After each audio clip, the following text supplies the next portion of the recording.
Hello friends, તો આજે ઘણા લોકો સ્પેમ કોલ અને ફ્રોડ કોલથી બચવા માંગે છે. તો આજે હું તમને જણાવીશ ફ્રોડ કોલ અને સ્પેમ કોલ બંધ કેવી રીતે કરવા. ભારતમાં દરેક વ્યક્તિ દીઠ 10 થી 15 કોલ આવે છે. એક દિવસ દરમિયાન 10 થી 15 કોલ આવે છે. લોન, ઇન્સ્યોરન્સ અને ક્રેડિટ કાર્ડ વાળા કોલ કરીને પરેશાન કરે છે અને સાથે આ ઓછું હોય તો ફ્રોડ કોલ વાળા તેનાથી વધુ કરે છે. તો આજે હું તમને બતાવીશ કે આ સ્પેમ કોલ, ફ્રોડ કોલને કેવી રીતે બંધ પરમેનન્ટલી કરી શકાય. તેની 4 રીત છે. તમારા કિંમતી ટાઈમમાંથી થોડો સમય કાઢીને આ વિડીયો જોઈ લીધો તો તમે આ મુશ્કેલીમાંથી બહાર આવી શકશો. તો મેથડ 1 એટલે કે પહેલો રસ્તો છે, તમારે અહીંયા તમારા ફોનના સેટિંગ્સની અંદર જવાનું છે. જ્યાં આપણે કોલ કરીએ છીએ તે સેટિંગ્સની અંદર તમારે જવાનું છે. ઉપર તેમાં 3 ડોટનો ઓપ્શન જોવા મળશે, તેના પર તમારે ક્લિક કરવાનું છે. ત્યાં તમે જશો એટલે અહીંયા સેટિંગ્સનો ઓપ્શન જોવા મળશે, તેના પર તમારે ક્લિક કરવાનું છે. ત્યાં તમને અહીંયા બ્લોકેડ નંબરનો એક ઓપ્શન જોવા મળે છે, તેના પર ક્લિક કરવાનું છે.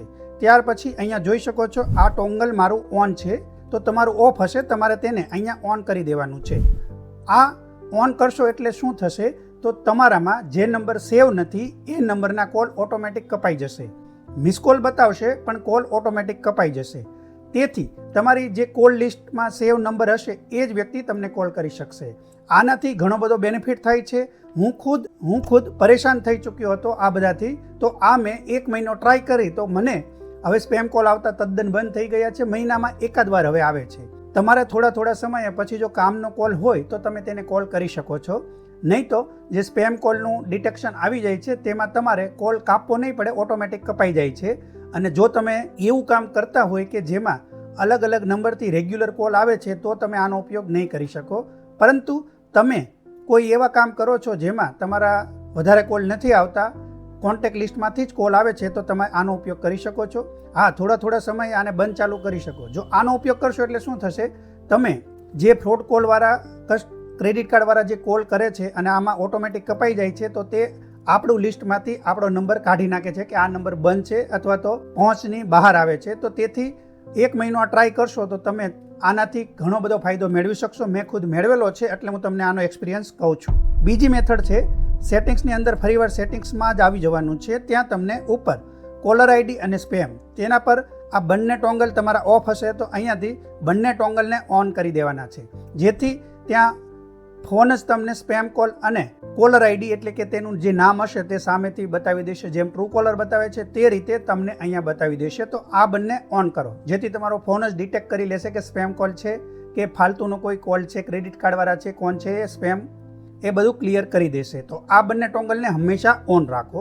ત્રીજી મેથડ છે, ટ્રુ કોલર યુઝ કરી શકો છો, પરંતુ તેના ડેટા લીક થવાની શક્યતા ઘણીવાર બહાર આવેલી છે કે ટ્રુ કોલર તમારા ડેટા લઈ લે છે.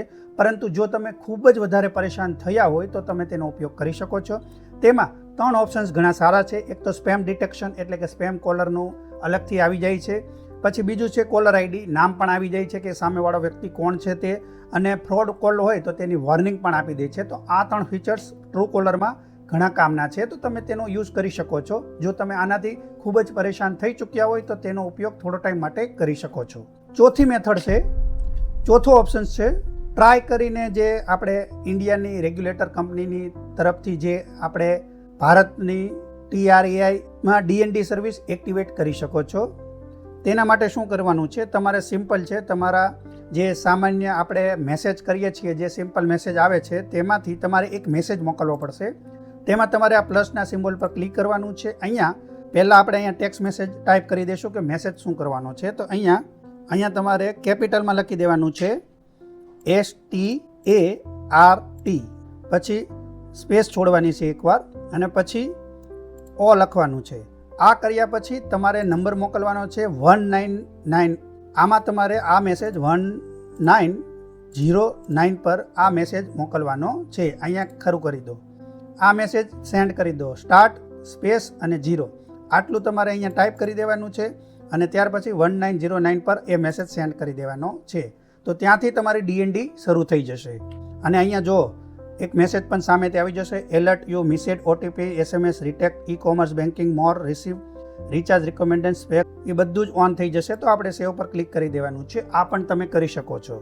આટલી વસ્તુ, આ 4 મેથડ કરી તો તમને આમાંથી 3 ફાયદા થઈ જશે. પહેલાં તો ફ્રોડ કોલથી તમે બચી શકશો. સ્પેમ કોલ ઘણા ઓછા થઈ જશે. આ મારો રિયલ અનુભવ છે, આ બધું જ મેં કરેલું છે, તો હું તમને આ સજેશન આપીશ. અને ત્રીજું છે, તમારું ફોનનું ડિસ્ટર્બન્સ ઘણું ઓછું થઈ જશે. એટલે કે ઘણીવાર આપણે કામમાં હોય, રસ્તામાં હોય, ત્યારે આ રીતના કોલ્સ આવીને આપણે ઘણી બધી પરેશાની આવે છે, તો તેનું ફોનનું ડિસ્ટર્બન્સ ઘણું ઓછું થઈ જશે. તો આ તમારા ફેમિલી મેમ્બર્સ અને તમારા મિત્રોને શેર કરો, તેથી આનાથી તે પણ બચી શકે. અને હજુ સુધી તમે આ ચેનલને સબસ્ક્રાઇબ ના કરી હોય તો સબસ્ક્રાઇબ કરી લો, તેથી આવા નવા વિડીયોની નોટિફિકેશન સૌથી પહેલાં તમને મળી શકે અને તમને હું આવી જરૂરી ઇન્ફોર્મેશન તમારા સુધી પહોંચાડી શકું. તમે તમારા કિંમતી ટાઈમમાંથી ટાઈમ કાઢીને વિડીયો અહીંયા સુધી જોયો તે બદલ તમારો ખૂબ ખૂબ આભાર. ફરી મળીશું આવા જ કોઈ બીજા વિડીયો સાથે.